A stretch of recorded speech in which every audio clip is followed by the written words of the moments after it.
Hey, Diana, did you know a good vendor can manage themselves? Mark, that's the dumbest thing you've ever said.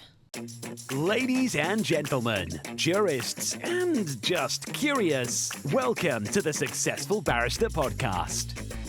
Here you'll learn about marketing, management, and life skills for lawyers that probably won't get you disbarred. Hosted by Marc Whitehead, a seasoned lawyer who remembers when fax machines were cutting edge, and Diana Berry, attorney, COO, and the brains behind the scenes. Together, they are the legal world's most dynamic duo since statutes met regulations. So if you're looking to build a practice, not a prison, you're in the right place. Welcome to the Successful Barrister, where legal legends are made. And welcome to the Successful Barrister podcast, a podcast for lawyers and law firm leaders about marketing, management, and life skills that probably won't get you disbarred. I am your host, Marc Whitehead, alongside my number one. You're my number one now. Man, that's stuck. I know. I'm excited. Yes, Diana Berry, my COO. Hey, Diana, what's up? Not much, Mark. Just got back from AAJ.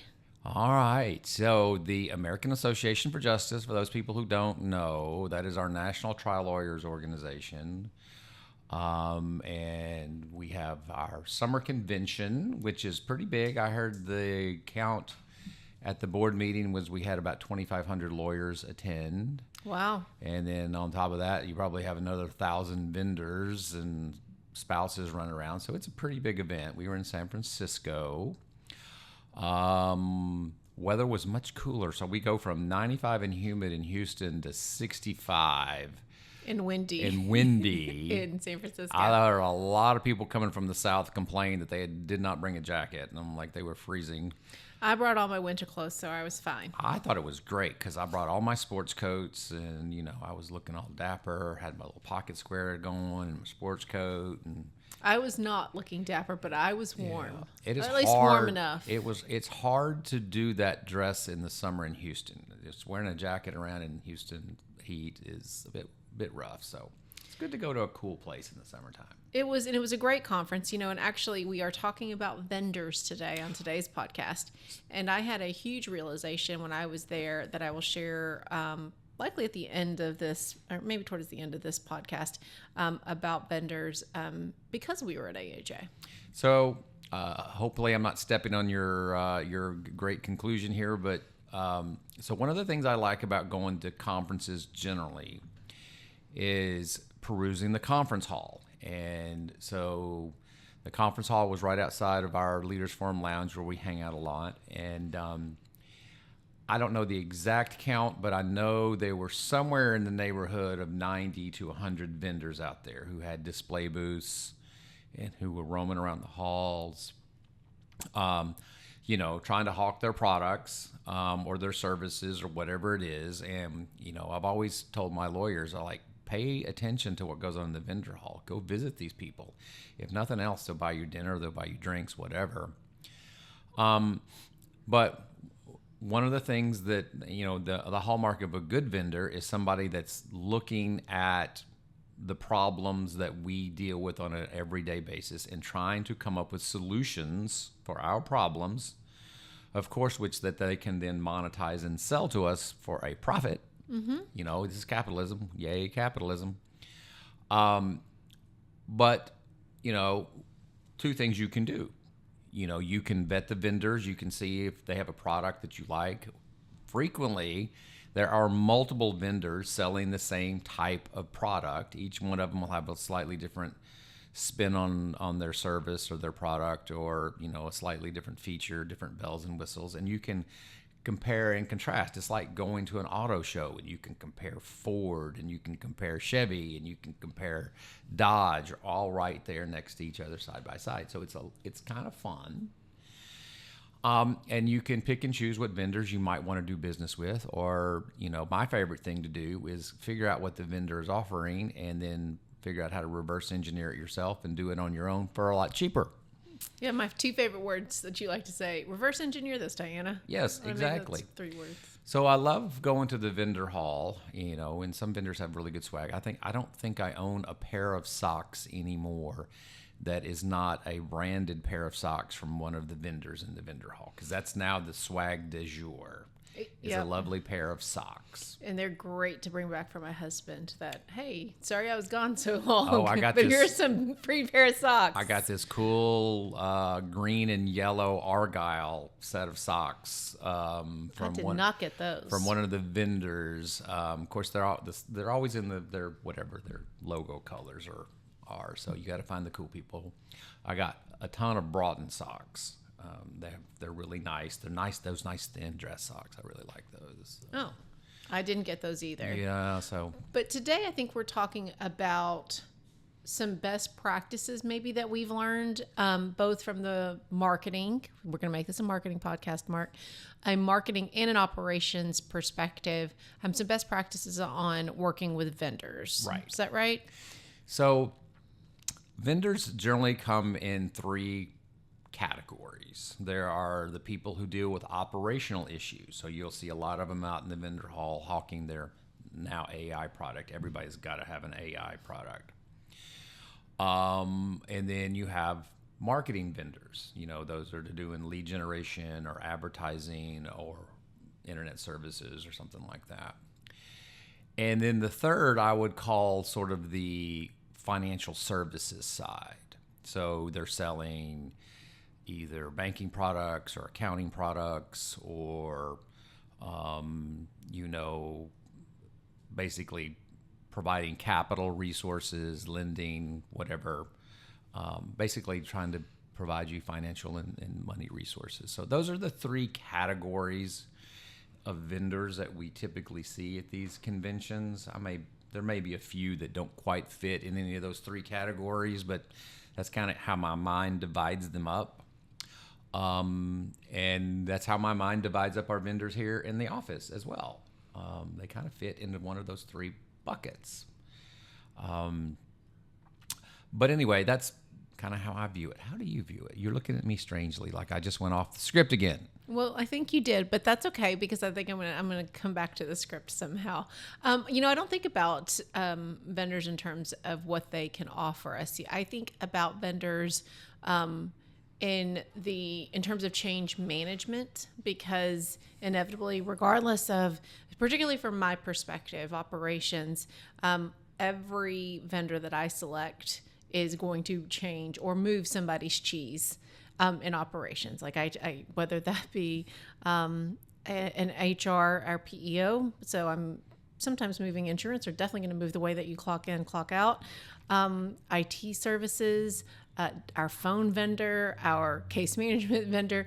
I'm going to touch the rest of the team with the decisions that I make. Whereas with, I think, your marketing and intake vendor, sometimes I don't even know who our PPC vendor is. I mean, I'm sure given a multiple choice exam, I maybe have a 25% chance of how many choices are in that multiple choice exam now, isn't there? But I haven't, I know names kind of, but I mean, I don't necessarily, the rest of the team certainly would not know that. And so when I think about vendor selection, I think a lot about change management, because especially for the people that bring you, let's call it your top three options. Say, Mark, here, these are my top three, particularly with marketing. You're going to say, okay, well, then I want to demo all three. Whereas if I say, hey, Mark, here are three IT companies, you're just going to be really mad that I even bothered you with that choice. Right. I think, but you go through such a selection, at least people in my position, of finding the quote unquote right vendor, that the implementation phase, the transition phase, it can just sometimes be a letdown, because it just never either seems to live up to expectations, or the sales pitch was just overpromised. And so today we're going to talk about some of the things that we've learned from both of our perspectives on ways that maybe you can keep that from happening in your own firm. So since I tend to focus on the marketing and the intake side of the firm, and those are the vendors that I tend to focus on as well, I feel what you're saying is like you're worried about you're moving people's cheese. My fear, twofold, is number one, wasting my marketing dollars, which, they always said half of your marketing dollars are wasted. The problem is you don't know which half. But really what I worry about is overburdening my intake department with bad leads by using a new vendor. Every vendor can generate leads. They all talk about all the leads that they can generate you. The problem is a lot of the leads are just junk.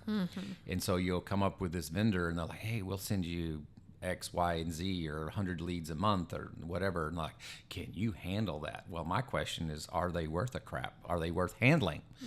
You know, so, and we've had that before where we've had these vendors come in and they'll dump a bunch of leads on our intake department.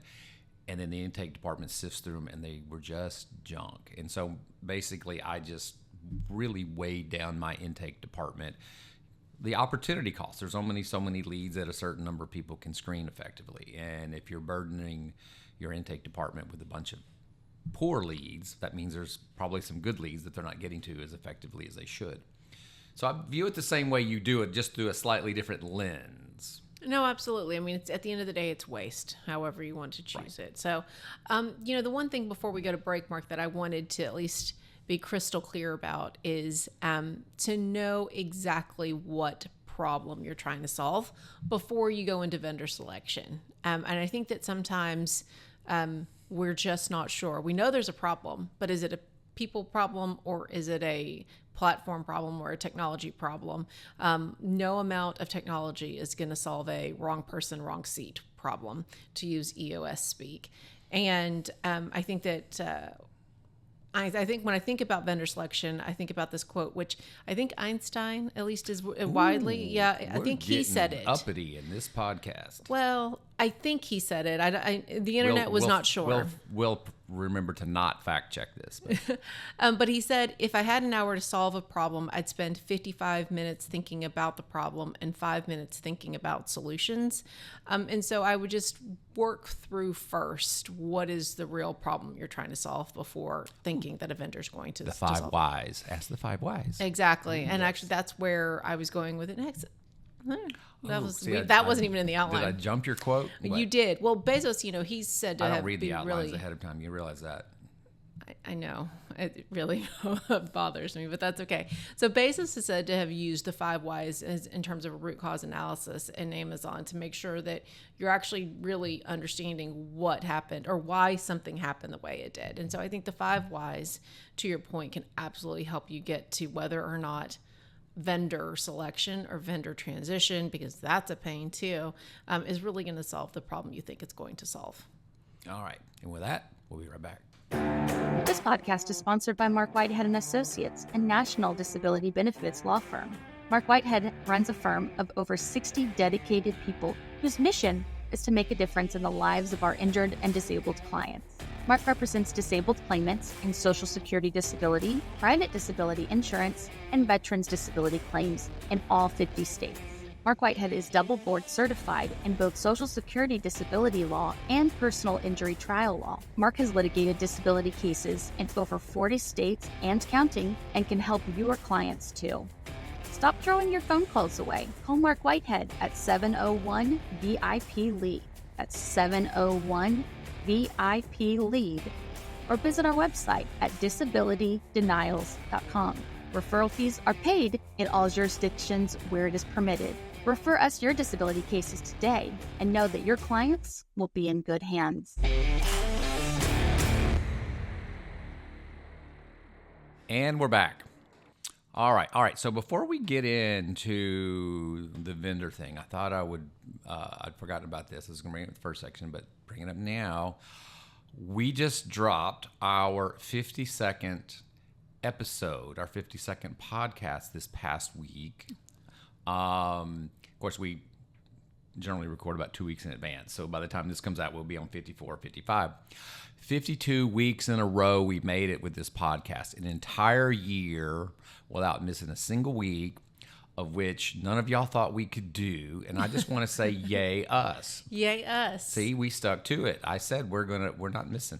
This is a weekly podcast forever and ever, amen, until one of us drops dead. So. Well, that's... And I'm the oldest, so it's likely to be me. Okay, thank you. So I'm very excited, Mark. It's been an incredible journey, and definitely stretched my skills. And so thank you for the opportunity. And it's just been the three of us, you, me, and McKinley Tatum over here, who is our producer, and our associate producer, Pepper, is normally with us, but She's not here today. What happened? It's hot in this office. One of our AC units is out, so a quarter of our staff has chosen not to come because it's too hot. But that's okay. All right, let's talk about vendor management. All right, what do you got here? Oh, I think I just deal with the elephant in the room. Cost isn't everything. Don't always go with the cheapest one. This is my first red flag. When I am looking at multiple vendors and one of them is trying to compete on price, I immediately am suspicious of that particular vendor. When we were vetting SEO vendors, we had 3 or 4 that we were looking at, and one was clearly trying to compete on price. And I'm like, you didn't do your research very well. Marc Whitehead rides in style. I never go with the cheapest. We don't do Walmart here, so Walmart's not a sponsor, okay? Walmart knows what their position is. They are the cheapest, okay? But we don't do that here. Mike just gave me a look like, you're going to get us sued by Walmart. No, it's just an opinion. It's okay. I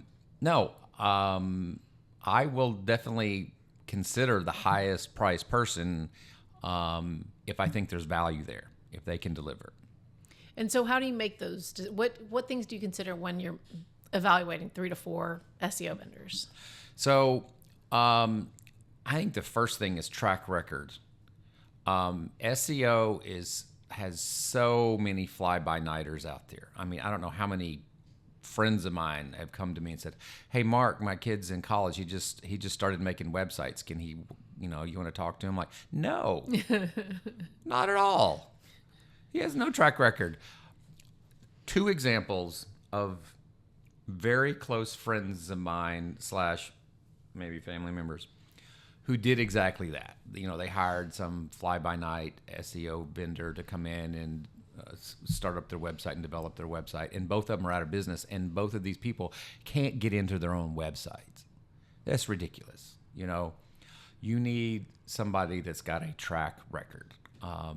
You also need an SEO vendor that keeps up with the latest, because what were good practices 12 months ago are not the same good practices that you should be doing today. It moves that fast. And I think that's obviously true now, especially when you're looking at AI vendors, whether that's on the marketing side or on the operations side.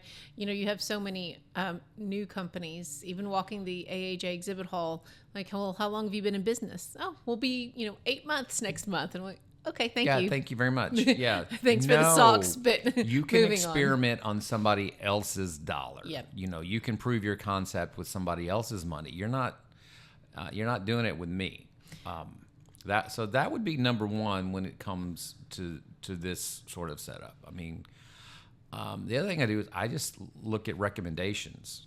Always ask for referrals. Always ask for referrals. I mean, that's one of the great things about being on the PILMA listserv is they talk constantly. And if you have a vendor that screws up, you will get torched on that listserv. And everybody's going to know about it. Yep. So, and sometimes it's the fly, no fly list, right? You want to know who are the good ones. And so that's always that type of community is a great resource for that. But then, as you just mentioned, the no fly list, I think is more valuable than which vendor should I go with. Yes, absolutely. Absolutely. I think the third thing I would look at is, what sort of feedback loop do they want to establish? What sort of accountability loop are they establishing? Are we going to meet just once a month? Are we going to meet once a week? What's the agenda look like? We'll talk a little bit about that later on when we start holding them accountable. But you should talk about that at the very front. Like, because you have to work with these people constantly. They don't know your business. So there needs to be a constant feedback loop that is set up between you and a vendor. And if they don't immediately come to me with an established feedback loop, and this is how we do it, and this is how we keep you in the loop, and this is how we keep things moving, I'm very suspect. Yep, and that's definitely, we're going to talk meeting cadence later on. Meeting cadence, yes. Yes, sir. But before we get there. Stepping on your outline again. Thank you. Yes, sir, you are. But that's okay. So, one of the things that we've talked about for other firms who may not be in the Marc Whitehead position and may have to look at that pricing as a strategy. That may be their number one factor. Short-term contracts. Oh yes, Don't get in a multi-year. I mean, I think everybody now has an auto renewal, but just make sure you look at your cancellation clauses. And I mean, that's huge for. I mean, I know we're dealing with a lot for the trial attorneys, but as someone who is former in-house, please look at your cancellation clauses and make sure you have a 30 or 60 day. I'm glad you mentioned that because I totally forgot that part because we eliminated several very good, reputable vendors from our SEO search because they required long-term contracts. Now, in the SEO world, a long-term contract is a 12-month to 18-month contract, whereas a lot of SEO vendors reputable ones will do month-to-month contracts. And the rationale being, we don't worry about month-to-month contracts because we know we're good. We know you'll stay because we know we're good. And I like that confidence. If you feel you have to lock me in for any length of time, how confident are you in your services?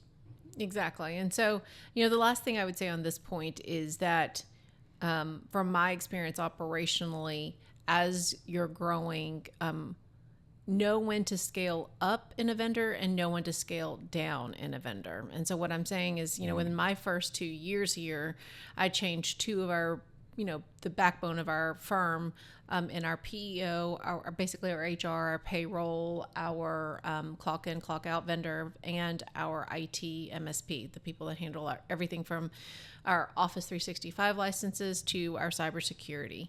And I changed both of those. And in one instance with our IT vendor, I would say I didn't scale down, but I definitely went with a smaller firm because of the concierge service that we get from them. They're definitely, you want to be one of their bigger clients. Maybe not the biggest, but you want to at least be in the top half. You want to be somebody that they pay attention to. Yep. And so, and that just as a very good example that comes to mind, this firm is closed on Good Fridays. It's just one of the holidays that this firm observes. And your computer, this law firm does. And yes. Your computer, I don't know what it was doing, but I called the guy over there on his cell phone and said, "Hey, I'm not working today." And he said, "We are." And I'm like, "Okay, Mark's got a problem. Can you please?" And he said, "Yep, on it." And that's all it took. And you were back up and running. Mm-hmm. Whereas with our PEO, I decided to scale up. With that one, I actually went with a much larger publicly traded firm with that one, just because we were able just to get better returns. I guess I'd say better returns in terms of benefits.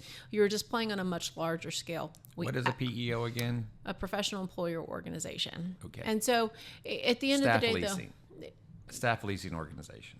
Yeah, yes, or more or less. And so it allowed us to get, hopefully, just leverage scalability in terms of our benefits, but we absolutely traded real customer service with that decision. And so sometimes we traded the good for the few. So we traded economies of scale, lower pricing for less service. Absolutely. But you know what? The way that I think about it, really only 2 to 3 people know about that lesser service. Hopefully the rest of our, 60 people see better benefits. And that's the hope anyway. So moving on to our second point, Mark, what's the other thing you've learned over your years from vendor management? I would say, at least the outline is telling me to say, set clear expectations from day one. Yeah, and I think that's exactly what you were talking about with your meeting cadence. Well, not really, but. So, I mean, you're hiring them to do something. They're either here to solve a problem, or they're here to make your life better, or they're here to somehow grow your business, somewhere on that scale of stuff. Generally, I always start with solving a problem. So generally, I have a problem that I want you to solve.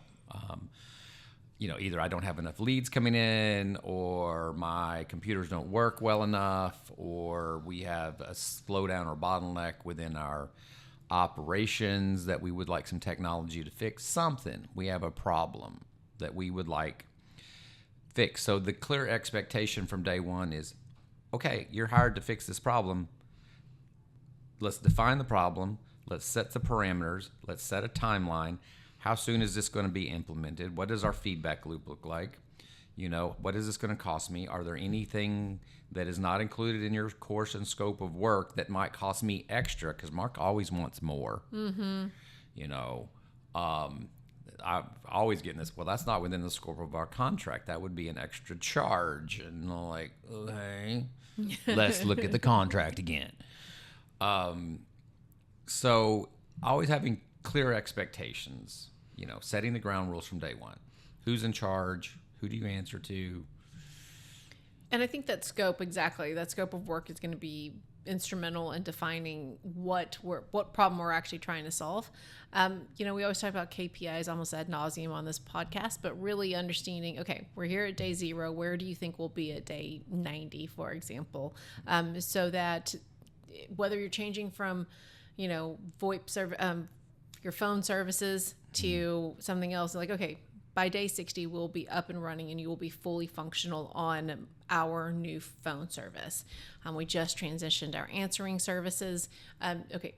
And, you know, we're going to have this interim period for 14 days. And then on day 15, you can cut off your other vendor and we will be solely focused. And in these 14 days, you can expect this type of transition. And first in your emails and your dashboard is going to be already ready for you on day 0. So I think it's really important to be really clear about the things that you liked that you saw in the demos and knowing when you can expect to see those things. Yep. Another thing that I would mention is to know which team you're dealing with. And by that, from my experience, a lot of these vendors, they have these fun swim lane demos, you know, and they'll be like, okay, well, I'm your implementation team. And so then you ask them what future state's going to look like. They're like, ask your account management team. And I'm like, okay, but I'm asking you today. So can you please don't put me off, you know, so just know which team you're dealing with. And, you know, sometimes really good handoffs that I've seen is that your account managers are really participating in that whole process with you to get to know you and your needs and what your pain points are. And, you know, I know I've said it before on this podcast, but, you know, what's the most important part of a relay, Mark? The handoff. The handoff. I mean, and we, at this point, especially where your firm is now, all the devils are in all the handoffs. If there's something broken, I'm like, okay, it's always in the handoff. Right there. I know, I can tell you exactly where it happened. And so when you think about an implementation, the handoff between your old vendor to your new vendor, usually best to have some overlap there, at least from an operations perspective. I know you can't do that necessarily with benefits, but then also when you hand off from your implementation team to your I guess account management team, you know, we're in the middle of a transition, or at least an implementation right now with Foundation AI, which I'm really excited about. And they have this period called hypercare, which I just love because I get my implementation guy and my account manager, and they're just watching everything that we do. We have a set meeting and we just hypercare every week. It's almost, okay, well, what problems are you having? They have this tracker, and it's really nice because that word just means like, okay, there's a lot of attention and focus to it. And I really appreciate that hands-on attention. It's always good to be loved. Well, it's always good to know that your pain points aren't just getting missed. So might save this to the end, but I'm not going to say because I just thought about it. One of the corollaries, be careful not to get your head twisted, because they will wine you and dine you to get your business, and they'll take you out to go race fast cars and, you know, take you to happy hours, or at a minimum, they'll bring you donuts or something. This is all great, and we love this, and we readily accept all the graft that they send in our direction. But don't let it cloud your vision. Ultimately, you can send me all the lovely gifts, you know, and things that you want. But if you're not the best solution out there, I'm not spending my money on you. Absolutely. Yeah. And so I think, Mark, the next point is exactly what you brought up in our first point, but it really just hammers home just how important it is about communicating often, frequently, like all the time. There needs to be a free flow of information and a minimum of, let me get back to you. Well, and the best pattern that I've seen for just, you know, as someone who watches your calendar pretty regularly for your marketing meetings, is there's a set time that you meet with your marketing vendors every week. Yeah, it's auto-calendared. It's auto-calendared, and it is set. And the Zoom link is in there, and we're going to do it, and we have an agenda, and we go over it. And we've even started creating KPIs for them, just like we create KPIs for our own employees. And I think that Mac's sitting over here, that kind of set them back a little bit. They were a little surprised when we started implementing KPIs for them and a scorecard that they had to go over weekly with them. And they're like, ooh, these people are serious. But we were. So to make this a marketing podcast, Marc, tell me a little bit, just briefly, what are you talking about? So this was your SEO vendor? So our SEO vendor, and they have their agenda every week that we meet with them. They have there's a templated PowerPoint that they go through, and I'm sure something pulls that together for them mostly every week. But we wanted more data. We wanted more in-depth data that they weren't necessarily providing, or maybe they were just kind of glossing over it. You wanted it in the way you Right. to see it. Right. And we also wanted it in a certain format, because the format needs to fit how we think of things and how we structure things, okay, and how we do our own reporting. So we implemented a series of KPIs on our SEO vendor, and they were a little shocked by it, a little bit, what is all this about? But I think even they appreciated it once we got into it, and they understood the value behind it and how it improved them. And I said, hey, you should take this and use this with your other clients. Maybe they would appreciate it as well. It could be a selling point for you. And because this is an established, Marc and I did make a deal, though he doesn't always hold fast to our deals that we make before we start recording, but we did have a deal that we would not name names if we have not already previously mentioned the vendor on this podcast. So this is an established vendor in the space, well known by many of our listeners. If we had, because obviously Marc Whitehead does not go with the cheapest option. And so an established vendor, and I think that what that vendor, if I'm hearing you correctly, appreciated was that you both knew exactly what target you were trying to reach at this point. Yes. So I will say this. I actually gave feedback to vendors that we didn't use, those that came in second, third, fourth place, whatever, because sometimes I'll run into them and they will say, what's up? And I think it's good to give honest feedback to those people that you didn't use and tell them why.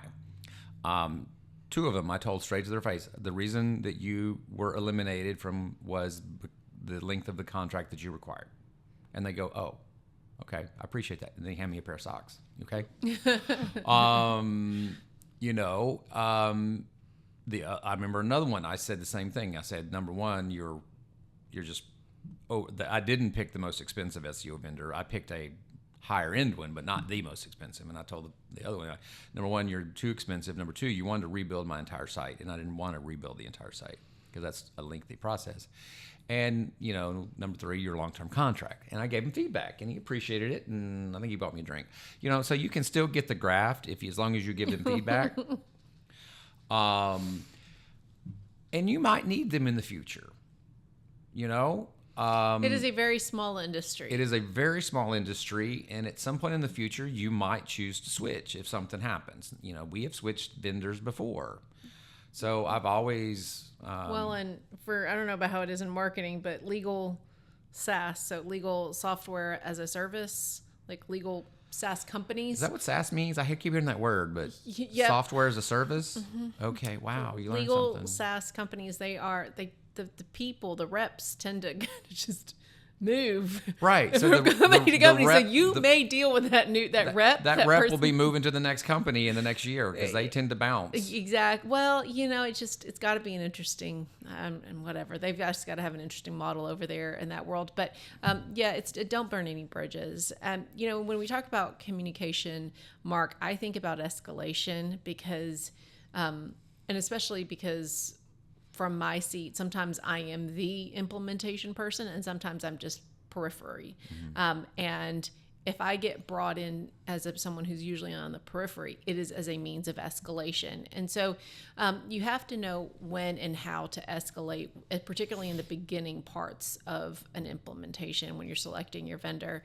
So for example, I like to think of our dial pad implementation. Not only are we still almost a year later having weekly meetings, so that meeting cadence we were just talking about, we still have weekly meetings. Our intake manager meets with them every Wednesday at 2:30 Central. And so she still has that meeting cadence with them. But we were introduced to a partner somehow, and that partner sits in on the calls with her. And when we needed to escalate, the partner helped escalate within Dialpad because they have continuous customers on Dialpad. And so they were able to find, whatever person, whatever title that was that needed to actually get us to level 2 support. We did. She was like, okay, I need this person, and this person. And we were finally able, after months of just kind of spinning our wheels, to get some real traction. And so escalation, I think, is one of the most important things, using that tactfully. Yeah, absolutely. I think one of the key things I see, and again, this is on the marketing side more, is everybody's got an account manager. And the quality of your relationship generally hinges on the quality of the account manager that you have. Absolutely. And there's definitely different qualities in account managers. And you typically don't know who your account manager is going to be when you're vetting this vendor. You're dealing with a salesperson. The salesperson is just going to pass you off to an account manager at some point.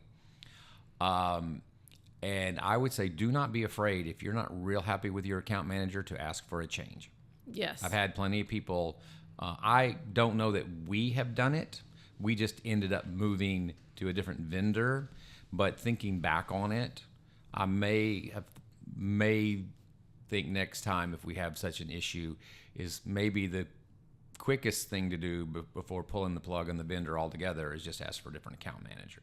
And we'll talk more about that in our last segment about those types of pivoting or walking away. What are you going to do, and some lessons learned there. So yeah, stepped in your outline again. Sorry. Did you pick up on that? Yes. So before we close out this segment, though, a couple more points, Mark. I mean, I think we've talked a lot about tracking performance with data, KPIs and those types of things. One of the things that as we talked about, we just got back from AAJ, and they had this really cool kind of breakout track. I don't know what it was called, but it's not part of the official AAJ agenda for COOs and similar legal administrators. And I sat in on one of them, and they started talking about SOC 2. Do you know what SOC 2 is? No idea. No idea. But, and of course, in a room of lawyers and legal administrators, we just simply pulled up the computer and asked ChatGPT to explain it to us like we were a 10-year-old. I would highly recommend anyone that's making any technology decisions, particularly about AI in your firm, to ask ChatGPT or whatever AI tool you're using to explain SOC 2 to you like you're a 10-year-old, and it's beautiful. It was perfect. But one of the things that I learned was that, like being on AWS is not enough. And so when vendors talk to you about, I can do this, this, and this, yes, but are you SOC 2 compliant? And a lot of the, You are just so lost me here. The whole SOC point. 2, you said WACE or something? SOC 2 compliance. The whole point, trust but verify. Okay. When you talk about your data, just make sure you're verifying what they're telling you is correct, and that is it actually meets, especially when it comes to your data, that it meets all the compliance standards that you expect it to. So you have a note here, the last point here. Use data to justify renewals, renegotiations, or letting go. I like that. Thank you, McKinley. Yes. Thank you, McKinley, for coming up with that one. But yeah, I mean, when you have renewals, first of all, number one, don't accept their price increase automatically. They will, after your renewal is up, they'll always want to increase your rate. This is when sometimes you want to vet other vendors just to see what is out there, to see what the current pricing is like. And number one, to give you some leverage. When I remember one vendor wanted to hike us up like 7% or something year over year for a 3-year period, and you came in and just played hardball with them and negotiated it down to 3%. I mean, we gave them something, but you cut us a deal and you played hardball with them, And you actually did look at other vendors, if I'm remembering correctly. Not that I was ever going to approve that, but I just said, give me the best. I'm not moving, but just give me the best deal you can give me. Well, and it helps, we talk a lot about knowing your community. And I think that was my big aha. This is probably a good time to share that one. But know your community, because what I did do was talk to other people in Houston or because it is sometimes very regional, your pricing. And so I talked to other customers, and it was pretty uniform that it was going across the price increase was going across the board. I still, was able to negotiate a different pricing structure for us for a little bit, but we didn't get out of it. We should have negotiated with Atticus when they increased our price. We really, Atticus, we're very sorry. Atticus, we pimped them out so much. They owe us. We should have negotiated that deal, but one of the things we just took it. One of the things, this was my aha moment at AAJ, and I think we've talked a little bit around this, was I was sitting at a dinner, and I was talking to the chief strategy officer of a very well-known firm whose president is a big person at AAJ, and we were sitting next to vendors because it was a vendor dinner, and so we were, we had vendors on the other side of us, and she and I were having a conversation about how it was going we use the same case management software. We were both implementing, Foundation AI. I can say that one. I said that name. We were talking about a connector between our financial and our case management software. We're talking about that same exact vendor. And then we started talking about competing case management softwares and what the reputation was. And the vendor was like, oh, nobody likes that vendor. And I'm like, actually, if you're on the Pillman listserv, everybody loves that vendor. If you can get past X, Y, and Z, everybody loves that vendor. And they're like, what? And I'm like, oh. And I think that for vendors, if they know, this was my aha moment, if they realize that you're talking to other similarly situated firms and that you have the power of a Pillman listserv, the Litify community has literally it's called the Litify community, where you can post, and we made several decisions because I'm like, hey guys, I'm thinking about this vendor, and I got a do not go there, please don't do that. And I took that to you and I said, hey, listen, I'm not going to go with this cheaper vendor because of this right here, and you accepted it. And so if you don't have a community like that, if you're not part of that community, maybe just find somebody who can help you, like, just become part of a bigger community. Because find a community, get in one. There's lots of communities out there that are relatively cheap or free. I mean, because I think that there is Texas Lawyer Lounge is totally free on Facebook for Texas lawyers, and they discuss this stuff all the time. That's a great resource. I didn't know that one existed. And so you can help keep your vendors in check when they realize you're one law firm, but you talk to a lot more. Yeah. And I think that that's really huge kudos to you, Marc, because you put us in that. I mean, I could very easily say, yep, I was at Pillman in May. I'm at AAJ in July. I go to Atticus every quarter. And they're like, oh, you COO of Marc Whitehead Associates, you talk to a lot of law firms. I'm like, yes. Mm-hmm. Yes, I do. What are you going to do for my account now? Yeah. And so I think that was my moment where I was like, I could trash you in a heartbeat. Well, this is why Marc pays for all this. And so finally, Marc, before we go on break, I think that's really the exact opposite of what we were saying. Our last point is, yes, I could trash them, but for the most part, there is a reason why we don't name names for some of our more particularly troublesome vendors, because we do try to be a good client. Right. You should be a good client. You should cooperate with them. Understand you're in a business, you're trying to run and build and scale a business, and they are too. A lot of the vendors that we use, are going through growing pains, just like we are, and to an extent that's good. That means they're expanding, they're innovating, they're bringing on new talent, they're bringing on new ideas. These are all good things for us. The flip side is they're going to have growing pains. They're going to drop the ball from time to time. So, a little grace goes a long way. Now, if it becomes systemic, if it becomes a serious problem, if it becomes a neglect, then, obviously you have to deal with it.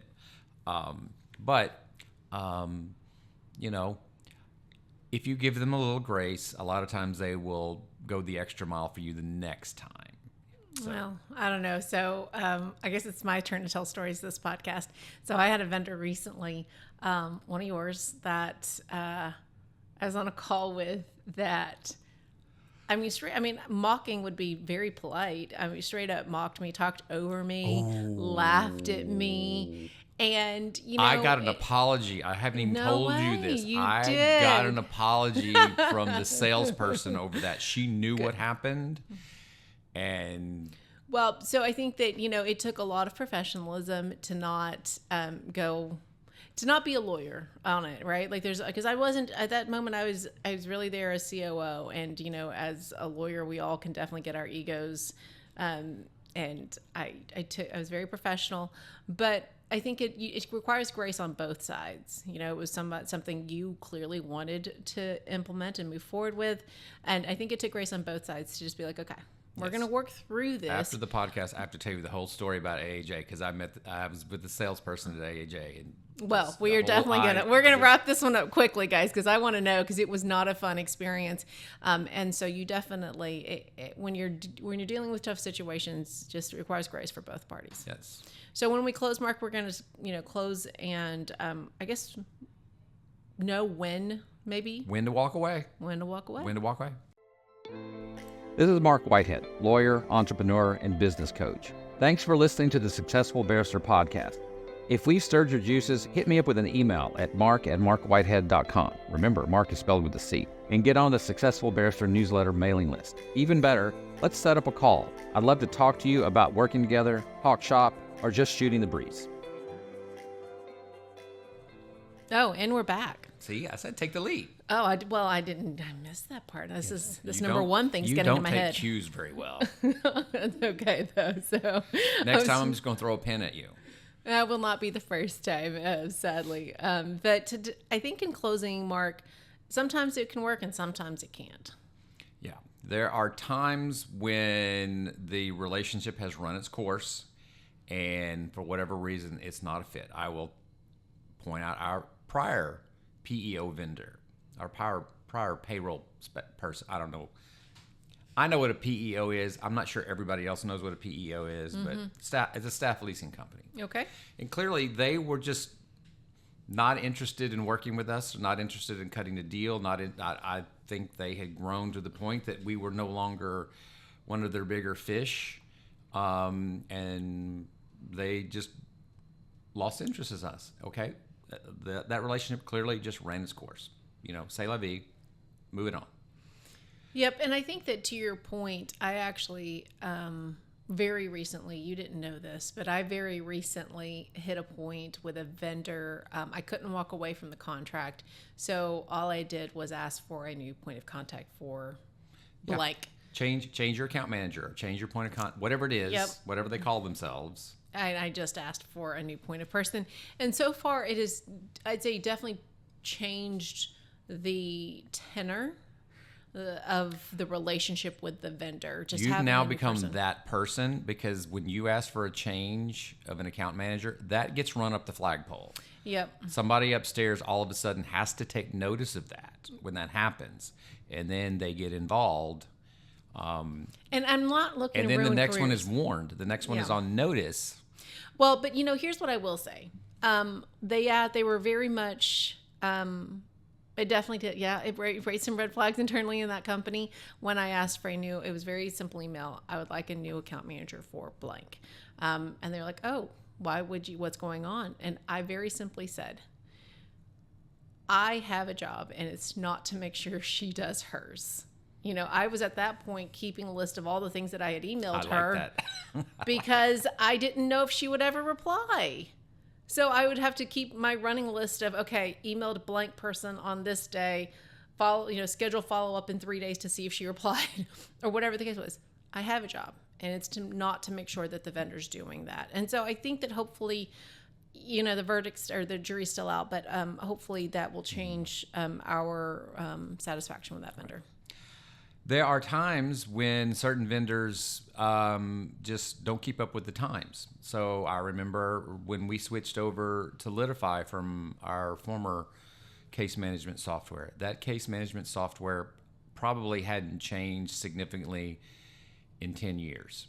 It had just, they had become so specialized in the Social Security disability niche that they just didn't keep up with the times. They didn't keep up with technology. They didn't keep updating, innovating their product. And they just allowed themselves to become obsolete. Yeah. Nice people still occasionally see that person, but... And I think actually that vendor has now made changes to be a little bit more modern because of... Well, they were losing business at the yin yang. If you don't respond until you start losing business, well, that's kind of on you.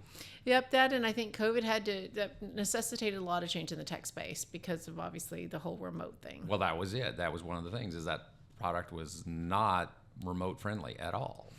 And so, I mean, just before we close out, just wanted to mention episode 17 of 50, whatever we're on now. We discussed necessary endings. And so that'd be a good one to revisit if you're having trouble deciding whether or not to stay with a vendor. Yeah. Or a relationship. Yeah. I mean, it's an opportunity cost. It is an opportunity cost to stay with a vendor as opposed to moving on to a better vendor, a cheaper vendor, a more productive vendor. By choosing not to decide, you still have made a choice. That's a quote from a Rush song. So, yeah, start banging our head, Rush. But so I think that, and I heard this when at that same dinner that I was at AAJ, and I think that it hits home and is a good way to kind of just summarize everything. I don't want to change. Yeah, I hate it. I don't want to change blank. Freaking hate changing that vendors. Will fall on me, and I don't want to. I can't add one more thing. Please just be the vendor that I know you can be. That's exactly what I heard at that dinner, and I couldn't have said it better myself. Yes. With that, I think we're out of time. So I wanted to thank everybody for listening to the Successful Barrister podcast, where legal legends are made. I'm Mark. And I'm Diana. And together with a dynamic duo of law. So remember to rate and review us wherever you get your podcasts. And if you've enjoyed this episode, hit the little forward button on your phone and forward the episode to your friends. I did it this weekend at AAJ several times. People were like asking me, "Oh, Mark, I didn't know you had a podcast." Well, here, let me forward it to you. So hit the forward button, forward it to your friends, and visit us at successfulbarrister.com, and make sure to visit our sponsor, Marc Whitehead Associates, a national disability law firm, at disabilitydenials.com. Bye. Bye.